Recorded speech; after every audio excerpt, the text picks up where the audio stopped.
Yo, yo, party people. Welcome back to the Golf Strong Project. We're going to do a little, I got nothing else after that. We're going to do a little fun today. We've got some good stuff. We're going to get into a little Masters recap. Yeah. We're going to talk the USFL betting. Big time weekend coming up. Big time weekend. Coming off a big weekend, going into a big weekend. Huge weekend. It's almost as big as Augusta. Almost. It's close. It's right there. We don't know a single player, with the exception of like 4. Yep.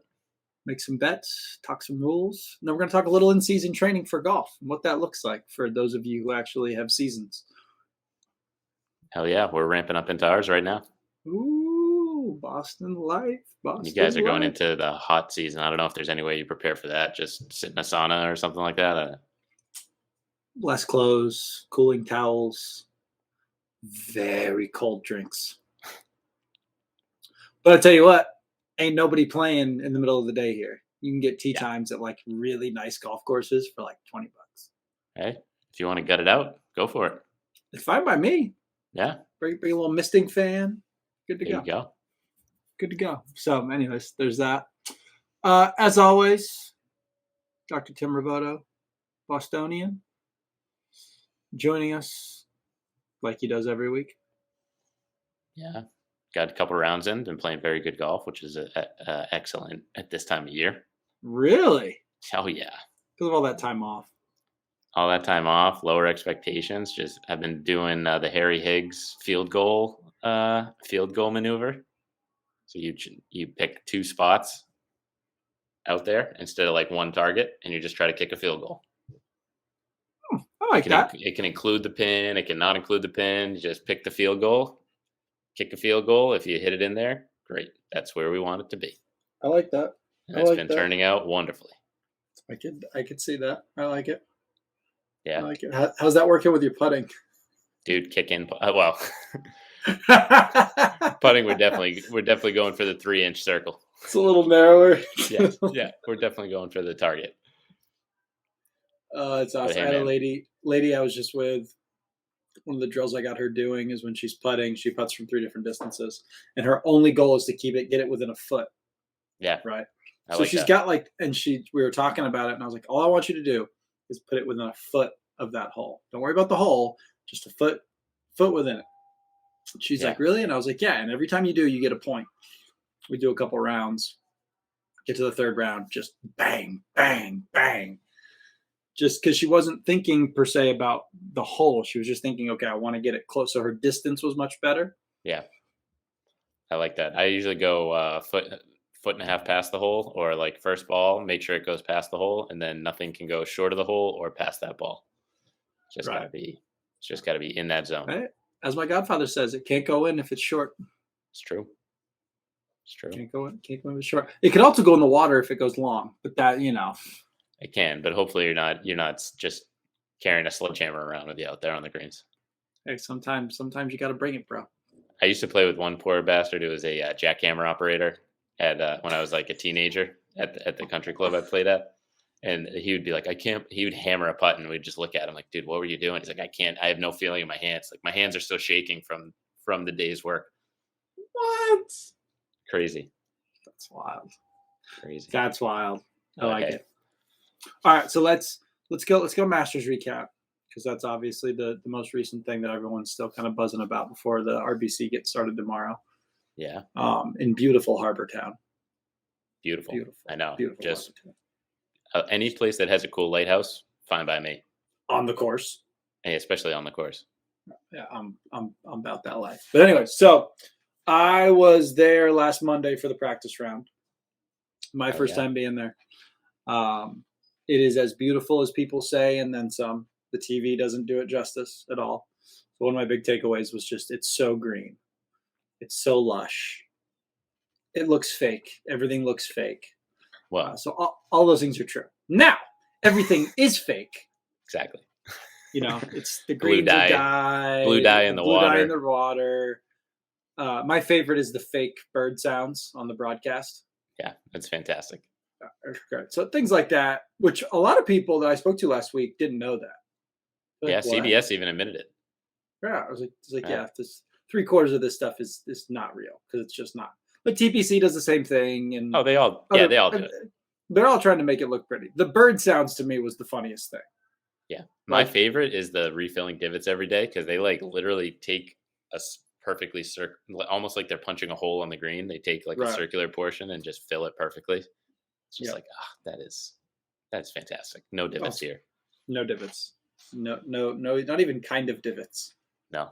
It's pretty awesome. And then the green food bags and stuff everywhere. So it's like, all right, on the off chance that a patron didn't pick it up in the first 10 seconds that it hit the ground, like it's green. It's going to blend in. Precisely. Yeah, it's fantastic and ridiculous, but fantastic because it's Augusta. So it was beautiful. It was lush. I could not get over how undulated the greens were.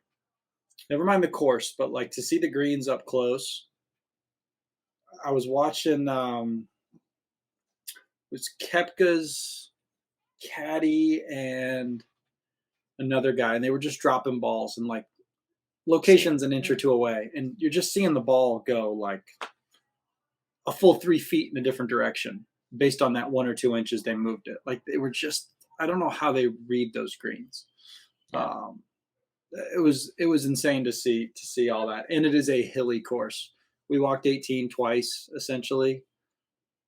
I was smoked. I didn't play any golf. Yeah. Well, you see some of the carry distances on the TV broadcast that are like, I forget who it was, but someone who regularly is around 300, their carry was like 270, and you just realize how far uphill that drive was. Oh, for sure. Well, even the first hole is you go straight downhill and then you go straight uphill. Right. But you also had holes like the the 15th, big long par 5, where you can get a little bit of roll going down the hill there. Oh yeah, if you can get it there. But it was what a foolish course. 18. Oh my God, going up and down that to finish. It's just designed to end poor people's lives.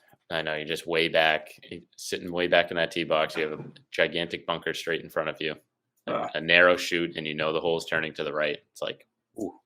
Dude, speaking of narrow, like what they did at 11 and like, especially on 2, like they are so far back. Like the gallery is like that was on top of them. Yeah, that was I forget how far. Was that almost 500-yard par 4? Yes. That's crazy. I think it was, as a matter of fact, I've got... Do we have trinkets, trophies?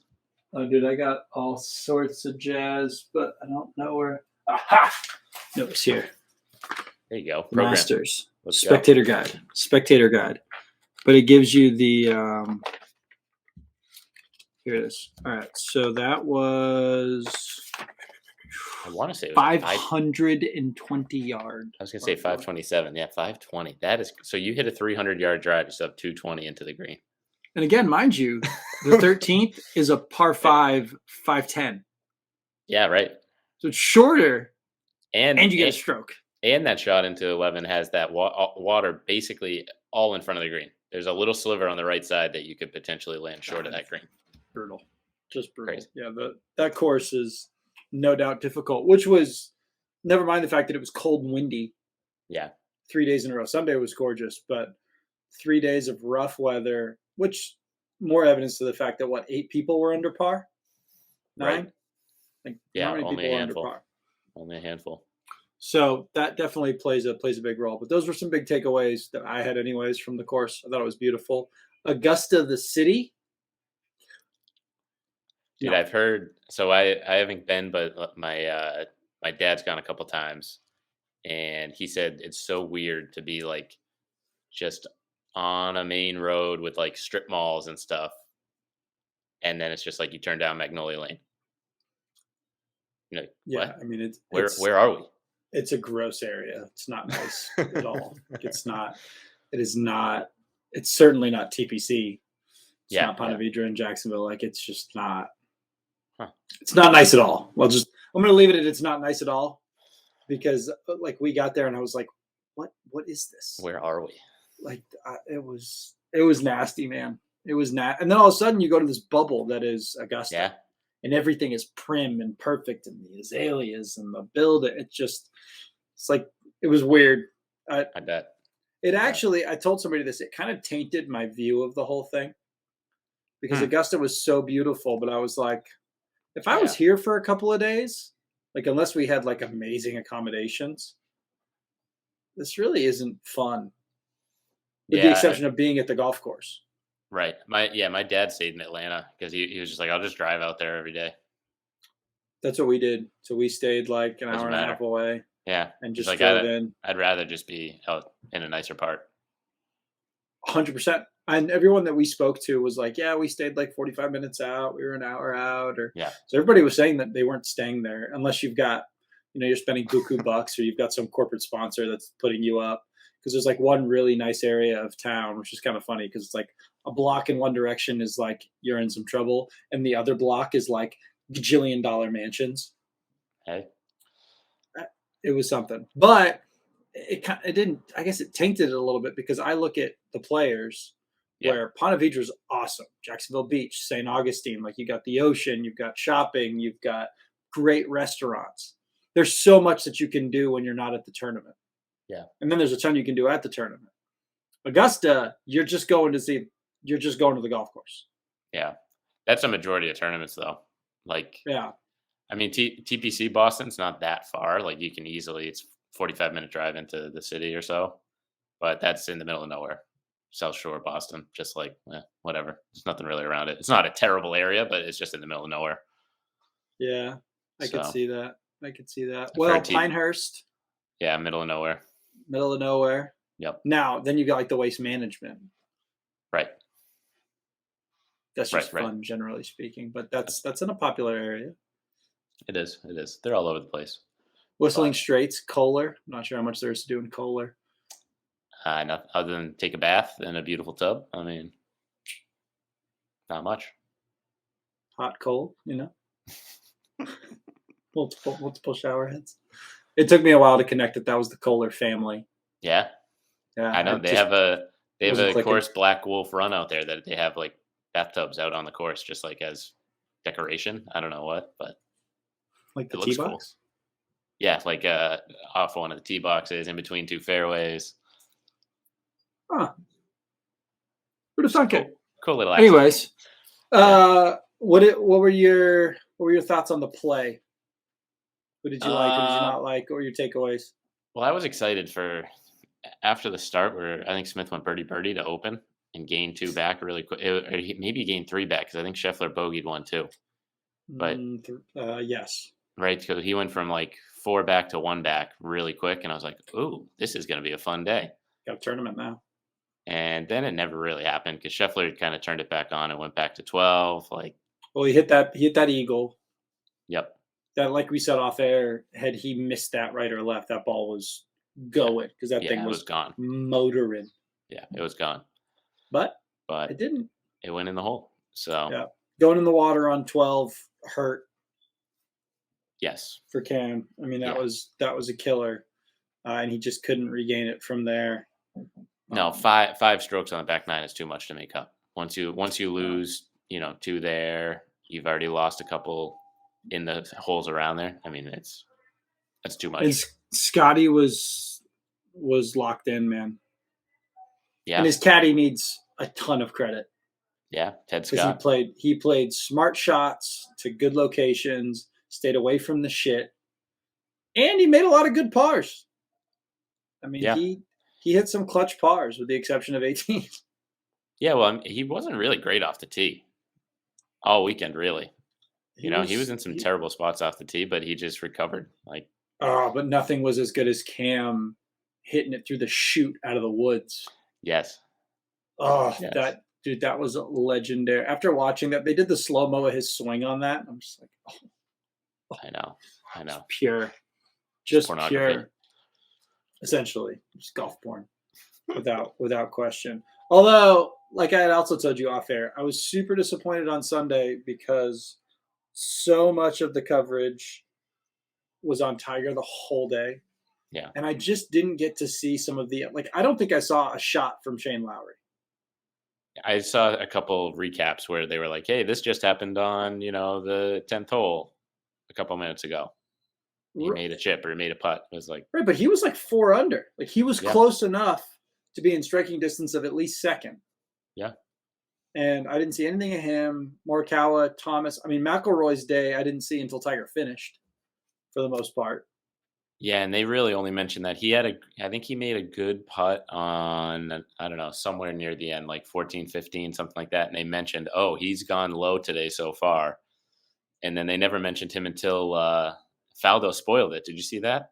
Yeah, I did see that, and I was like, what he the fuck, man? apologized. He apologized for his rookie mistake. Yeah, I mean, you can't go watch this. I mean, like sometimes when they cut to those guys, like one time they cut to Bubba and he was like one over, and they're like, "This is Bubba for birdie from 45 feet," and you're like, "Well, I wonder if this goes in." Wonder if that goes. Yeah, I hate that. I hate it. Right? But Rory shot 64. That's crazy, I think he tied the and they didn't best show him at record all. ever on. I know. Yeah, I it was know. tied for the best on Sunday Tied for the ever. best ever on a Sunday, and I feel like I didn't see any of it. And again, somebody was like, "Oh, well, it's not that important," and I'm like, "Wait a second, it is important." One, that's him moving into striking range of Scotty if some kind of shit hit the fan. Like he hits the ball into the woods and he can't get out of there comfortably. Yeah. That's a stroke or two. Or he takes many, very, very many putts from 3 to 4 feet and can't square the putter face. He admitted many times he's like, my concentration was gone. Dude, I don't know if I could have made that putt. I'm not kidding. I'm not kidding you. When he was walking up to the green and then saw his wife crying behind the green, I was like, he's fucked. He's Because done. he had a fast downhill putt from the back of the green. I was like, all right, he can six putt and still win. That Six was putt. literally my first thought was he can Six six putt. putt and still win, and then he four putted. Yeah. Yeah. He tried. He tried. Yeah. He tried. But it was But all. I mean, it doesn't matter if you win by 1 or 6. no, it Still doesn't. win. Dude, did you see the video of the guy who made a bet that the winner wouldn't cry? Yes, Joey Colcutt's the guy from Above Those Sports. So Yeah. funny. Sitting there, Hilarious. he's like, "Do not close your tear ducts. Close your tear ducts." Like, All not right, the you made dad, it through not life. the dad. No, not the dad. We still have the dad. Okay, we're good. We're good. Who are these people? Don't hug him anymore. Oh, Classic. so awesome. Those are the best. Those are the best bets in the world. Like, Those are. I'm so about it. But I'm not sure how much else I took away from the Masters. Those things bother me. I love Scotty Scheffler. I think he's great for the game of golf. I think he's a good man. I think his family is awesome. I like Scotty. He reminds me of Spieth in 2015. Definitely. Yeah, and I was a little I was disappointed that they made Tiger's group the feature group on because really early in the day, I don't even think it was on PGA.com if you have the PGA streaming Yeah, service. yeah. You have to watch it through the Masters website until the live broadcast. And Yeah, I Tiger's was group was watching always featured. So it was like always featured. Yeah, he's I playing had it with on ESPN Plus. Same thing. He was yeah, featured every day with some other star, but it was him every yeah. day. Yeah, and he was playing with Rom Sunday, so it wasn't terrible to watch, but neither one of them were in contention. So it was just kind No, of like, but it was 7 over and Rom was yeah, 5 over. 5. Yeah. Like Yeah. not even kind of close. And they made like the big thing about how Tiger like stiffed Rom on advice at one Yeah. point or something because he's not Justin Thomas. I'm like, who cares? Yeah. I mean, that they all do I don't that. know. Maybe people love it. Like because I got into golf later, maybe I'm just not as Tiger stricken as everybody else. Like I don't have that like deep Yeah. love to like watch him do things. And I just say it because there was just so many other headlines to use on Sunday because Yeah. he wasn't in contention. Had the Right. dude been like 2-3 strokes back, I'd be like, oh shit, I want to see every shot this dude makes. Right. But he wasn't. And there were other people that were. Right. Yeah. I mean, there are people that remember him winning the Masters by 9 and stuff like that. Right. So it's like to them, he's just like this immortal, unbelievable player, and it's like, I don't know. He doesn't move the needle for me very much. I mean, it's great to see him playing, but I've read like his biography and stuff. I've never met him, but he doesn't seem like a very nice dude. So I'm just like, Well, I mean, to be fair, with the cheating and all that kind of stuff. I mean, as a moral creature based on his past of things, those aren't great. Now, to be fair, everybody in their life makes mistakes, and 100%. everybody, his stuff obviously is just put out into the world because of he lives under a microscope, and I mean his boat is called privacy. Yeah. So Yeah, I he'll think stay on that too during tournaments. It's tough. 100%. Yeah, Yeah. he just doesn't want the people all around him. But Yeah. I hate how he's worshipped like he's an upstanding citizen. Right. He's not. We don't have He's to lie to ourselves. It's fine. Like Charles Barkley used to say, "I'm not a role model. Don't if you can look up Yeah, to me if you want, but I am not a role model. So right. Michael I'm just Jordan would laid say back." the same thing. Yeah. Yeah. Like, I mean, those guys, it's not like you're looking at them and they're like, oh, yeah, like it's just because someone is a good athlete does not mean that they are a good person, human man, etc. Right. They're not one and the same thing. And I am perfectly okay with saying somebody is fabulous for what they do professionally. Yeah. Fabulous. There are amazing CEOs. There are fantastic athletes. That doesn't mean that they are necessarily good people in the greater part of the world. Yeah. And that part of Scotty Scheffler said some stuff similar to that after his win. He was talking to the foreplay guys, and he was like, "People have to realize, like, I'm on a golf heater right now. I'm still just a normal, like, I'm a 25-year-old guy.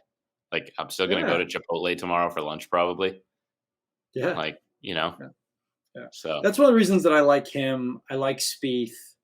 There's a humility that stretches out of them that I think is great.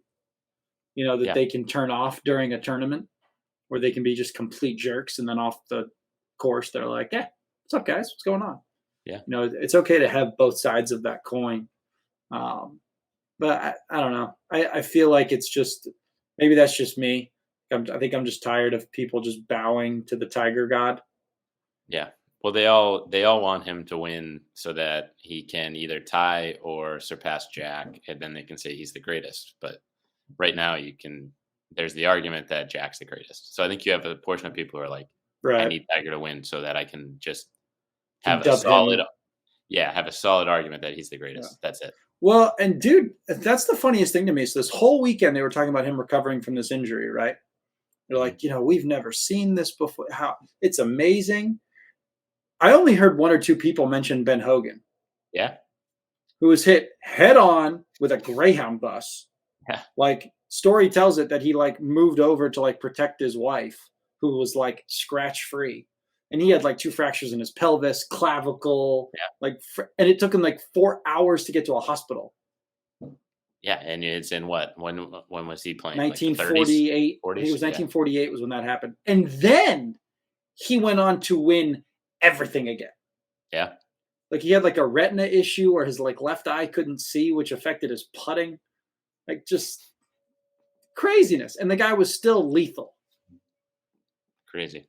But I feel Yeah, like that was like skipped over this weekend as if we'd like never seen it before. yeah. I heard it once on the broadcast, but I think that was it. Yeah, I just don't remember. But that It seems was like all something Tiger. you'd be like, oh, historically we have seen other people do this and we're successful. Yeah. Nope. No, part of it is Jim Nance wasn't alive to announce Ben Hogan, so I don't think it was that important because Jim Nance everything, wasn't there. like Golf Digest this month, Jim Nance had a 2-page article on calling Tiger's first Masters win. It was just like, Jim, you had nothing to do with this. You were just sitting in a booth talking in a microphone. Like, I think Yeah. he kind of runs the media narrative in the golf world, Yeah.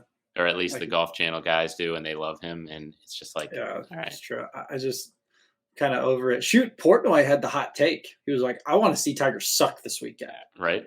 He came right after him. He's like, I just don't like the guy. I hope he sucks. You gotta love him. Oh, Portnoy, just hot takes left and right.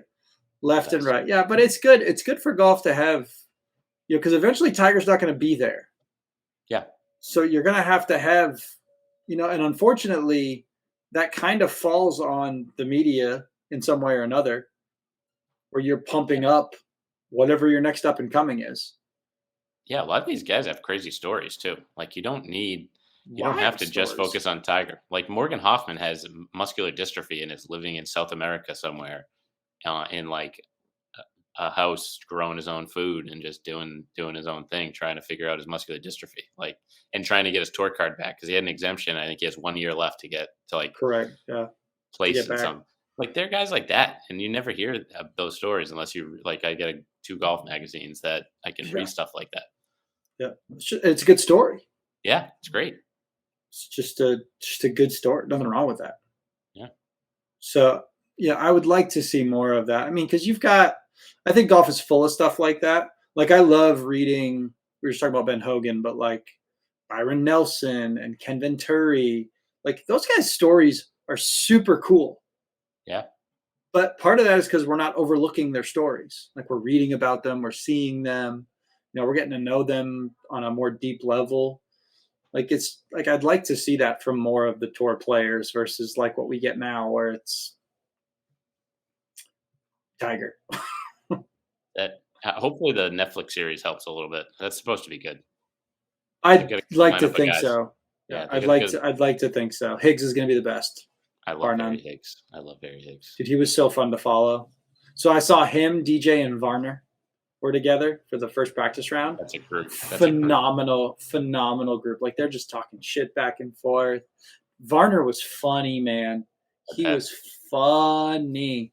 Yeah, he had me laughing because they're just BSing and yeah, they had a blast. It was fun to watch. So Scheffler and Sammy Burns were together on Monday, and they were like blocking each other's putts and messing with each other. Dude, it was so fun to watch these guys just be like normal dudes, like what you and I would do to one another. Yeah, like your putt's about to go in, and I just swipe that thing into the water. Like just yeah. I mean, they are just normal dudes. They're just much better at golf than you are. Much better. True. True. Cannot get that point. So, anyways, that was the Masters. It was fun. It's over. RBC this weekend, and then we got a month-ish until the PGA out in Iowa, I believe. I think it's in Iowa, yeah. Southern Hills. Southern Hills, and then we've got Opens up at you. Country Club. Mm-hmm. I got a ticket for Wednesday's practice round before Tiger announced that he was trying to get access. So the tickets spiked this morning when that happened. Oh, I can only imagine. They're releasing tickets tomorrow to the public, but last time they went in 60 seconds. So they probably will go again in 60 seconds. Trigger finger ready. See if you can get one at face value. Just get a few. Maybe I'll try and come up for that. Sounds good to me. You're more than welcome. Yeah. Except you and I'll just go play golf instead. Sounds good to me. There's a course right next to it, Putterham. It's public, so a couple of holes, like you can kind of look through the trees and try to see the action. So you can do that. Putterham. What a great name. Right. I like Putterham. All right. We're gonna pivot because I'm tired of talking about the Masters. But I am super ready to talk about the USFL. Woo, doggy. Super ready. First question is, how many weeks does it take before checks bounce? 2 weeks? I'm going to give it 6. All right. That might get you through the season. It's what, an 8-week season, 10-week season? Listen, I got faith right now. Okay. I need this to work for everybody involved. Hey, I'm hoping for it. I wish no ill will against these guys. No. I'm very ready. And so this is the best because we had just talked about like the current like betting lines and stuff on this. It's hilarious because it's all like 1.5 points. Yeah. And they're basically pulling this all out of nowhere. DraftKings was the wildest, and they went they have the Birmingham Stallions -3. They have the Houston Gamblers +3. And so they basically went off a 3. They got 2.5 and they've got a 4. So all right, so DraftKings Generals are +3, Stallions are under -3, over-unders 42.5. They're all right around 42, 43, 44 points, the over-unders. The highest is 44.5 for the Stars versus the Breakers. And then the biggest spread is the Bandits and the Pittsburgh Maulers. The Bandits are given 4. And that was the hardest decision for me because Kyle Lauletta, a fellow Spider, yes, is their quarterback, and they are not for Tampa. For Pittsburgh, the Maulers. Oh, for Pittsburgh, that's right. So they're 4-point dogs, and I want them to be my dog of the week. But I was reading that Tampa looks pretty good. So, well, okay. So the biggest thing that helps Tampa is that Staley is their head coach. Yeah, and he was with Pittsburgh for a while, And I think he was on the Dolphins for a while. I gotta think about this. So he was. Let me get some info on this homie, because he was a lot of places. Todd Haley. All right, so Tampa Bay Bandits. He had stints with the Jets, Bears, Cowboys. He's been all over the place. Chiefs, yeah. OC for the Cardinals, head coach of the Chiefs, OC for the Steelers for 5 years, OC for the Browns in 18. Like, he's been around the block a little bit. Then he was at a high school last year. Oh, was he really? Riverview High School. I didn't see that. But anyways, Sarasota, of all the Florida. Hey, head coaches, he's pretty good. Although one of them was the former A&M head coaches. Was the former Texas A&M head coach. Oh, okay. Jeff Fisher is the Panthers head coach. Yeah. Okay. Like, that's a big time head coach right there. Oh yeah, that's a real coach. Yeah. Yeah. Larry Fedora is the New Orleans Breakers, 32 years, college, head coach of Southern Miss and North Carolina. Then you've got Mike Riley. All right, so he was at Nebraska for 3 years and Oregon State. Kirby Wilson, that's the Pittsburgh Maulers coach. So he's been with the Patriots, Redskins, Bucks, Steelers, Vikings, Browns, Cardinals, and Vegas. All right. 2 Super Bowl rings with the Bucks and Steelers. Skip Holtz, naturally. Skip Holtz. Lou Holtz's son, yeah. So he was the head coach of La Tech, South Florida, East Carolina. Kevin Sumlin, there he is. So I was thinking about. He's the Houston Gamblers head coach. So the coaches are all they're pretty good coaches. Good. Yeah. I am a big fan of Philly's head coach. This dude Bart Andrus looks like a mafia boss. So I picked them in that matchup for 2 reasons. Him, and then the first name that I saw when I pulled up the roster was Artavius Lynn, and I was like, I'm sold. They have a bunch of good names. Artavius Lynn. You just do it based off names, like the East-West Bowl with Key and Peele? Once I didn't recognize any of them, I just started looking at the names, and I was like, oh, man. Some of these are great. There's a couple good quarterbacks that I saw. Yeah. Like, I did see, like, some like pretty good dudes that were, like, the kid that was at Michigan last year playing quarterback. I know he's on that list. Okay. Because they did like the top 5 quarterbacks in that are like draft prospects right now. So yeah, Shea Patterson, that's who it was. Okay, I know that. Oh, dude, Paxton Lynch, another one. He was like a first-round pick for the Broncos in like 2016. Yeah. Jordan Teamu, that was the kid from Ole Miss. So there's some dudes. But anyways, first pick in the USFL draft was Shea Patterson. Hey, need a quarterback. He could sling it. He could run a little bit. It'll be interesting. So, key thing we're going to conclude with right now is the fun rules of this game. I think we should go through those really quickly. So, you can have a 1, 2, or 3 point try after you score. So, a 1 point is just an extra point, right? From the 15-yard line. A 2 point is from the 2-yard line and score. Or you can go for a 3 point try, which is just the 10-yard line and you have to score. So it's just the same thing as your normal 2 point, but from the 10-yard line. I really like that because if you're down by 9, you can catch up. Yeah. You can. It changes the dynamic totally. Oh, dude, because you're like, all right, well, we can score. All we need is 10 yards. Right. That's going to make. And going off of that, I think the other rule that helps teams come back is the onside kick rule. That's probably my favorite rule. You talked about that a couple weeks ago. So the onside kick rule is if you score a touchdown, you have 2 options. You can kick an onside kick if you want to try and get the ball back, or just regular kick it. Or you can take the ball from the 33-yard line and it's 4th and 12. Yep. And so essentially, if you get 12 yards, you get to keep the ball and you go from there. From there. But the trick about that is that if you don't get it, you just gave them the ball on the 40-yard line.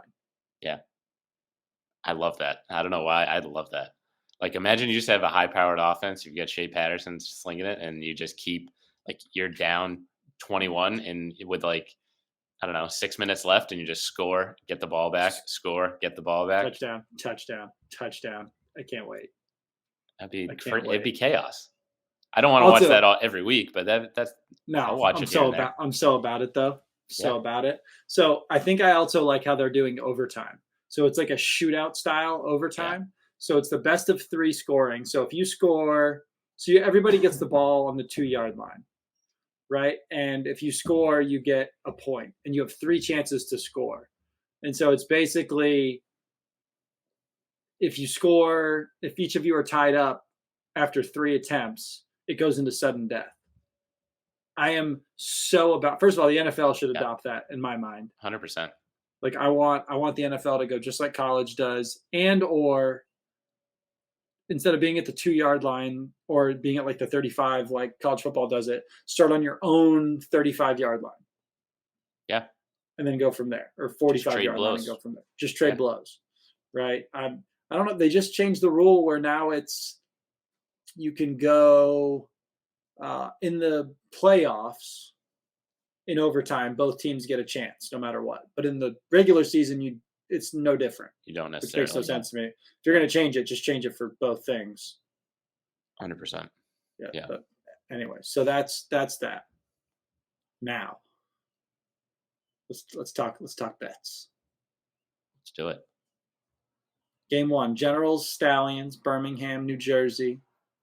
Jersey's given 3 at a -110.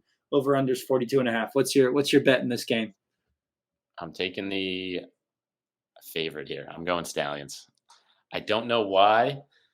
I don't know anyone on the team, but looking at the colleges, there were more SEC schools on the Birmingham Stallions than there were on who are they playing? I can't remember. Playing Jersey, the Generals. Sure, the Generals. There were more. I saw more SEC schools there, so I was like, I'm going there. Okay, I like that pick. I'm gonna take the over. Over. What is it? 42? 42 and a half. 42 and a half. I think defense will be atrocious. To be totally honest, I see. Like these guys haven't played together, and because of the way that they're doing scoring, where you can get like extra points and stuff, I think they're going over. Yeah, I think those are my go-tos there. Game 2, Gamblers, Panthers, Michigan Panthers, Houston Gamblers. Panthers are favored by 3. Over-unders 43.5. I know. I like the Gamblers here as my dog, but I can't bet against Jeff Fisher. I just can't do it.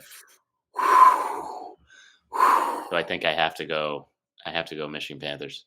All right, so you're gonna go Panthers. You're gonna go Panthers outright or Panthers at the points? Spread. Okay, so you're gonna go Panthers spread. So they got 3 they have to overcome here.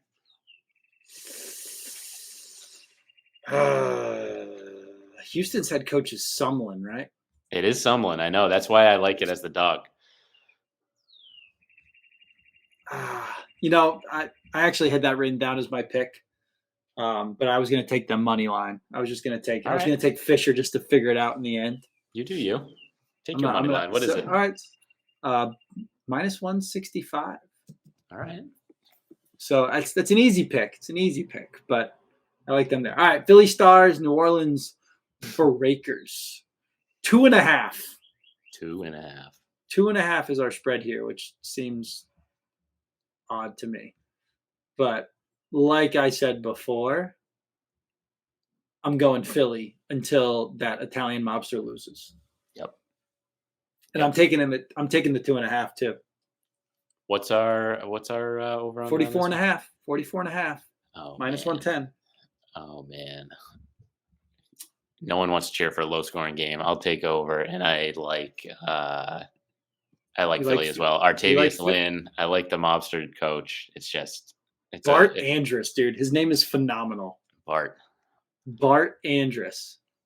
Because he's like a European and Canadian guy. Like he was with the Amsterdam Admirals and the Toronto Argonauts and Omaha Nighthawks. Like he said, nobody knows who this guy is, but he looks like he's cut off some fingers in his day. Yeah, he's a football guy through and through. If you're coaching in Saskatchewan, Canada, you're a football guy. Yeah, like you're a football guy. Like Totally agree with that. All right. Main match, Maulers Bandits. Your boy is a Mauler. Yep. But dare you go against Todd Haley? I'm doing it. I'm keeping the Spider Pride going. That's my dog. My dog of the week is the Pittsburgh Maulers. They're taking it. 4-point dogs. At 4-point dogs. Yep. I'm not messing with that at all, but I'm going over. All right, I like that. All right, so you're taking Birmingham. I'm gonna take the over in that game. Houston, Michigan, go Fisher. Go Fisher. I'm just taking them to win. You're gonna take the spread. I like the spread. Breakers, Philly. I'm going Andrus at 2.5, and you're gonna go over. It's bold. Oh yeah. Bold. And then Tampa, Pittsburgh. You're gonna go the dog, Lauletta. You have to. We're going overs club, and we're going dogs. All right. Let's see. We'll review our picks next week. Cool. I like it. All right. We'll take a break. We'll be right back. We'll talk a little golf. Yo, welcome back. All right. We're done BSing for USFL and Masters recap and all that jazz. But follow the bets. That's all you need to know. All our bets. Watch the games this weekend. You'll be in good shape. So we're going to talk in-season training, which is going to take on some different connotations based on where everybody is. But this is going to be really specific to people that have been out of the game for the last, 4 to 6 months, based on you live in a place that's cold or snowy, or courses are just opening back up, etc. So we're going to talk a little bit about what differences you might see in your training program when you are in season versus out of season per se, things that we consider and kind of roll from there. So Tim is really going to be the foremost expert on this because he happens to live in a cold place. Hey. He's finally opening up golf again, whereas I live in a very warm place and you can really play golf year round. However, you are going to see a lot more rounds. Like where I am right now is very in season. We're actually probably coming towards out of season because it's so hot here in the summertime. It makes it a little tricky to play. So, sure. Tim, what is one of your big considerations when it comes to in-season training? We just got out of season. We've been working out. We've been doing maybe some speed work, getting stronger, etc. What are some of your big considerations as you get into in-season with your guys and ladies? Yeah, number one is defining how much golf you're going to be playing. Number one. Yeah. Like, are you most players that are tournament players know when the tournaments are, right?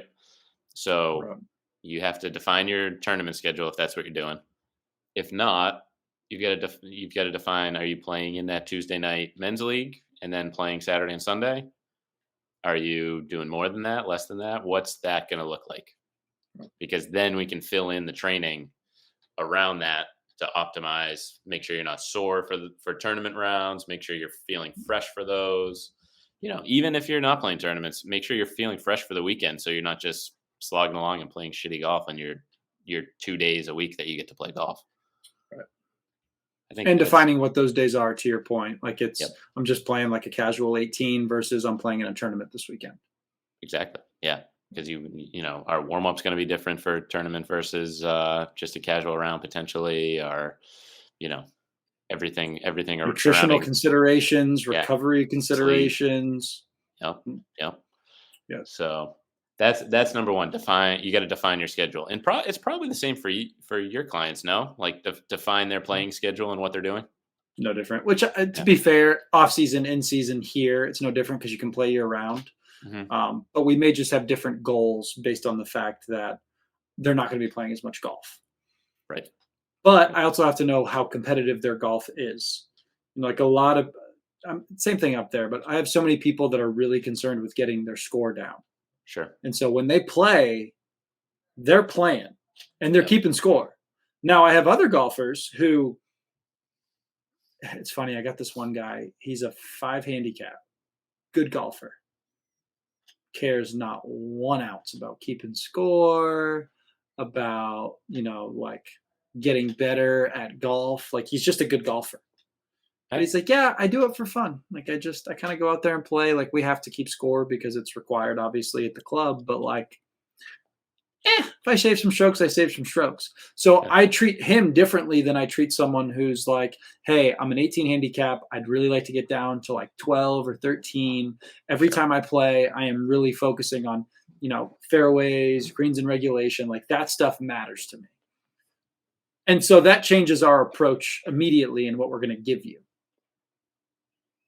100%. Yep.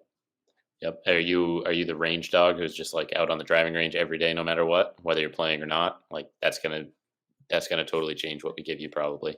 Um, yeah, that's the Please, biggest thing to find that please schedule. don't do that. Please don't go to the range every Yes. day and No. just hit thousands of balls. Unnecessary. Unnecessary. Fully unnecessary. Drives me batty. Like I've got people that are playing 4 or 5 days a week and going to the range 3 days a week and working out a couple of days a week. And I'm like, hey, come on, let's That's just a bump the lot. brakes here. Let's make some changes. Yeah, This that's is a too lot. much. That Which, brings me into my second yeah, point would be yeah, you've got to also make sure we're dialing in our recovery yeah, and making sure that we're watching how many hours we're spending swinging the club, because especially if you're coming off of a winter season where you're maybe you go to the simulator once a week or something like that, or once a month, and then you're going to ramp up to weekly rounds and that sort of thing. You've got to focus on sleep, recovery, that sort of thing. yeah, yeah. 100% the truth. Managing how much you're playing is really critical because going from zero to hero isn't going to do you a whole lot of good Right. as a general statement. If you want to work up to 4 days a week, that's great. Play around. How did you recover? I feel pretty good. Give it 2 days, play again. And then just start managing that across time. But like Tim was just saying, if you haven't really been playing that much, that can be a lot for your body as a 100%. whole. Yeah. As a And then whole. you're excited, you're out with the guys, you're drinking and that sort of thing, and then you're getting shit sleep after too. It's just like, oh Yeah. man. Then you had fun all weekend playing golf and doing that sort of thing, but then you go to work Monday and you're just wrecked for the week. Yeah, you're just wiped. You Yeah. can have fun while still being relatively consistent with things. Actually, that kind of brings a good point that I just had a conversation with you about the other day. So in season, this actually may help you as well because Tim was just making the point that a lot of people, when they go out, they're social golfers. We Mhm. have plenty of them that are clients of ours, where they go out, they like to have some drinks, they like to have a cigar, they're hanging out with their buddies, et cetera, et cetera. Ways to optimize your recovery when you know that you're going to be maybe drinking more over a weekend or what have you. Try to pick the same sleep and wake times. It's a Sure. very simple thing, but we know this in every other aspect of life. If you can consistently go to bed within a half hour ish of normal and wake up within a half hour ish of normal, you are going to benefit yourself immensely because that's your body's circadian rhythm. It's how it gets through life, it's how it understands when to get up, when to go to bed. It's when you start messing with those things that it becomes a little bit more troublesome. We were up till 2 a.m. drinking and we have our round starting at 7:30. You're going to hurt for the next 4 to 5 days. You don't make up that sleep later on. So that Right. really is also a critical factor is be semi-mindful of that. If once in a while that happens, so be it. But the Yeah. more it happens, A, the worse golf you're going to play. And B, the harder it is going to be to do the rest of your life, other parts of your life anyways. Yeah. And the less recovered you are, the less resilient you are. So, potentially you're more likely to tweak your back on a swing on the back nine or do something Yeah. stupid like that, trip, fall, that sort of thing. Because usually the injuries on the golf course I see are like stepped out of the cart, wasn't paying attention, rolled my ankle on the curb, the Yeah. stuff like that. And that's the stupid stuff when you're just like in a fog, you're tired, you know, that you can 100% avoid. So this is completely anecdotal on my end entirely, but within my client base, more than 75% of them, when an injury arises, it is it is typically after lack of recovery or they are fatigued. Yeah. It Sure. is very rare that it's when they feel good. Sure. Almost never. There's always the occasional, I've had people that are in a bunker and it's a steep ass bunker. They hit it, they step back, they dump an ankle, or they fall in an outstretched arm or something. And those things happen. Sure. But pretty rarely is it when they feel good. It's usually like, I didn't really feel really good. I didn't sleep well last night. Kind of had a little bit of a bender this weekend drinking. And then I went out there and feel like I pulled my back trying to hit a 400-yard drive. And I'm lucky if I hit it 205. Precisely. Then there's that. So those are two considerations right there. One, figure out your schedule. Two, manage your recovery. Understand what that's going to look like, what you're going to need. I think the third thing is once we know your golf schedule, we also then have to figure out your workout schedule. So how many days should I work out when I'm in season? Obviously, the answer is it depends on you, the individual, right? But as a broad kind of swath or broad brush that we'll paint here, your workout schedule doesn't really have to change a lot, but we may change volume. We may change exercises. We may change how much speed work you're doing or things that are going to fatigue you more. Like, for instance, if you like to walk the course, I may cut out some of your conditioning that we were doing in the off season. 100%. Because it's not necessary at this point. So we are going to make tweaks to that. So it's not that you're not going to continue getting strong. That's not how that works at all. You should be lifting in season. You should be working on your body in season.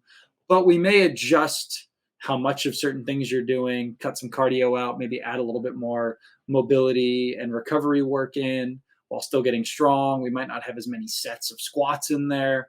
There will be changes to your volume that will maybe be a little bit less than you're used to, generally speaking. 100%. Agreed. And that's where I tend to live too. Yeah. For most of my older folks, like just, working adults who probably are playing in like a night league once a week. I mean, 2 days is really enough in season to maintain that stuff. And just, if you pick your 2 days, you can get in the gym, do your stuff, do a little bit of conditioning on the side. You're good to go. 100%. And I like to keep the loads a little lighter too. Like I'm not doing in the winter, in November, December, we're doing heavy squats, deadlifts, that sort of thing. Yeah. Like double two reps as 2 rep max type stuff. Right. We're not touching again, pending the athlete here. Pending the athlete. Yeah. It all plays a role. But we're not touching anything like that when we're in season. I'm keeping it lighter, like usually kind of 60 to 85% of their like 1 rep max if we're getting into that. Focusing more on just form, movement, greasing the groove, getting the body moving. Yeah. And defining what it is we're trying to do in the gym, right? Are we just trying to maintain our strength and our speed through the season and stay injury free? Cool. We're not going to be doing stuff that looks like the golf swing in the gym when we're in season, because you're spending all that extra time now on the course, on the driving range, on the chipping green.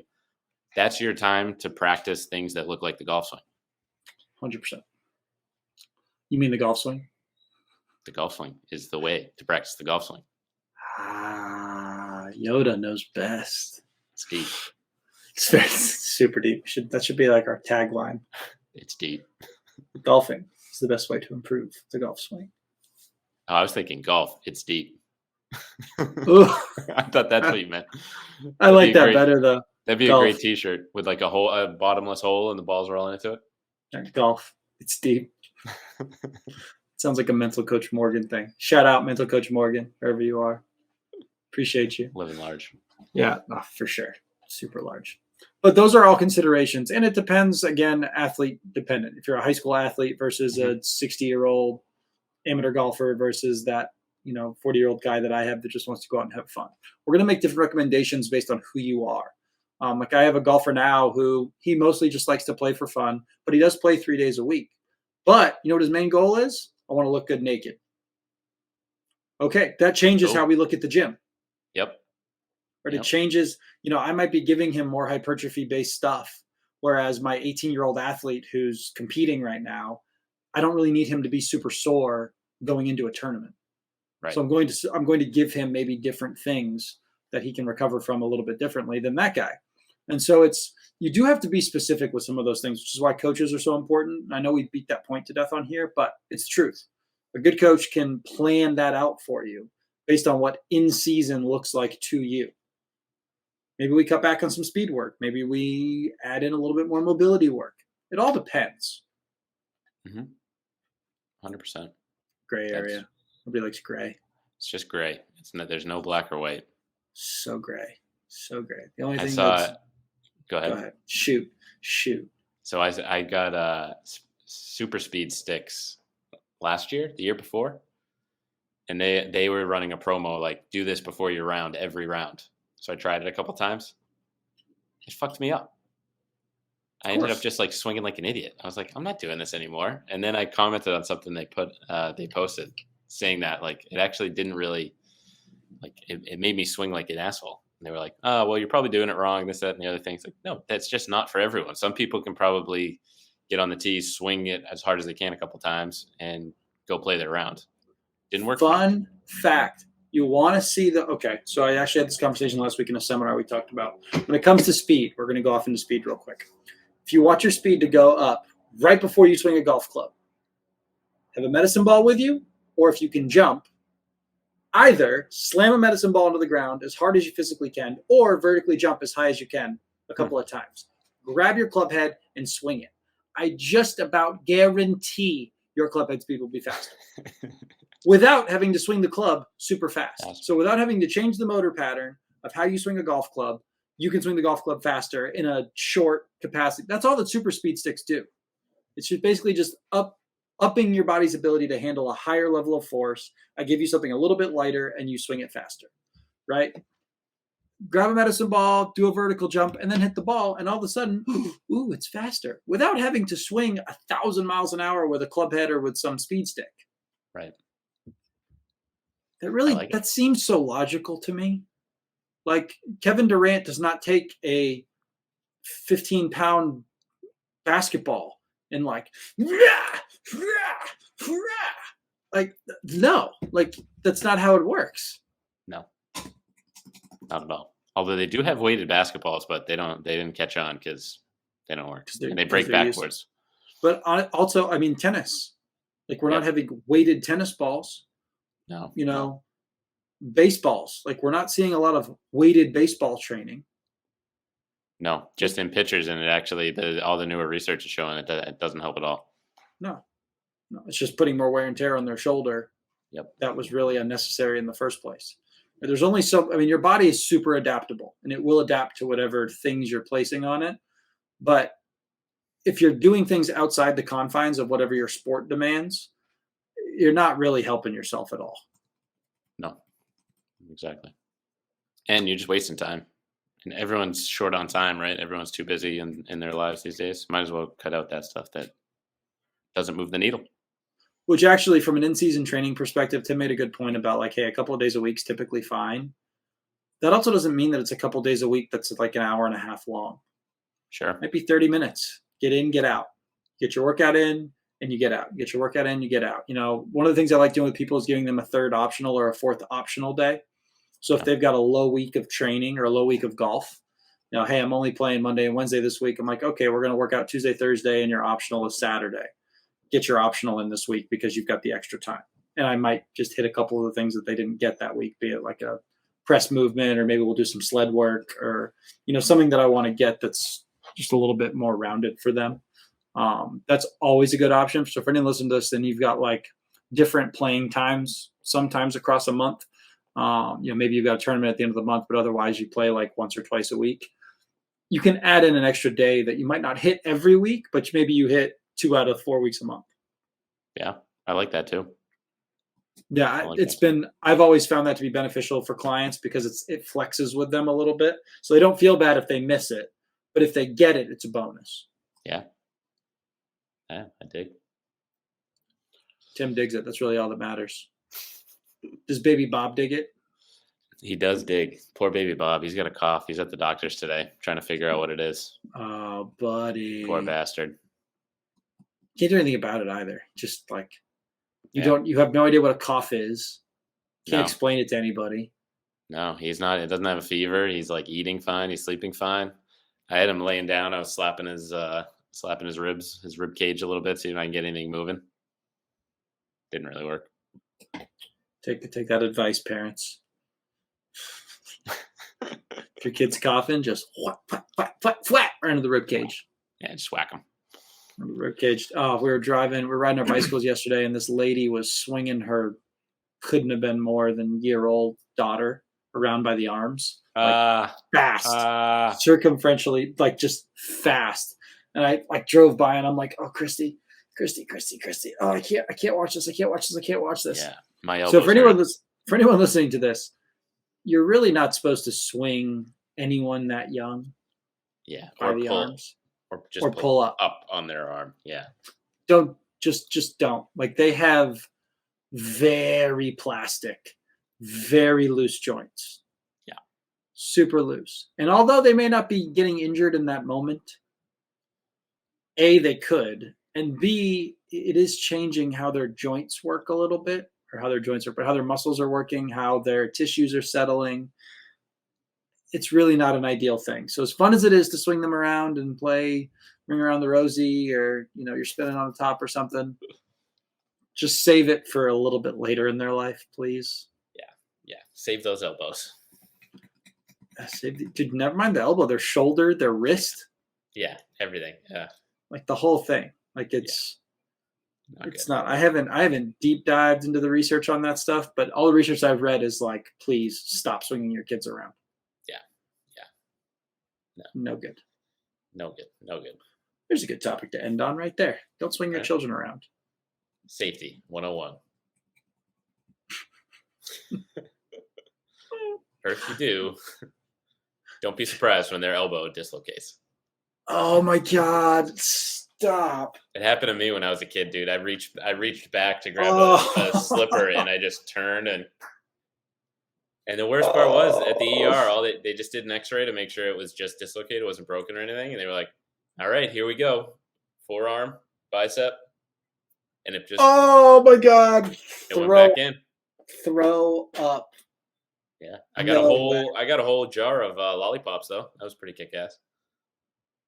Dude, they would have having to given me like a jar of lollipops, like Pokemon. Like I'd want like a stuffed Pikachu, and I would have wanted a lot of things. Dude, that's such a hard joint to dislocate too. Brutal. Oh, yeah. All right, Tim. I want you to count back from 100 by sevens. 100. What is 100? Oh, that's painful to think about. Oof. Yeah, brutal. Also, if someone dislocates their shoulder on the golf course or something of that matter, if you're not a medical professional or know what you're doing, just be leery of putting things in that you've never put in before. Yeah. As a general statement, like I know you don't ever hear about it. Everyone's like, "Oh yeah, I dislocated my shoulder. My buddy popped it back in." You could do more damage than good. Yeah, you could. So just, if you know what you're doing, that's one thing. Like even I can be a little leery sometimes of being like, dude, like that thing's in a funny spot. Like, yeah, you've got a lot of nerves right here. There's a lot of different blood vessels and tissues, and sometimes it's not as easy as like, all right, hold on.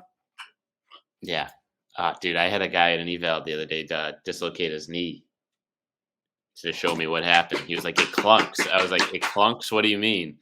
And I went to do a test and just I just went to like lower his leg like this. And he goes, no, this.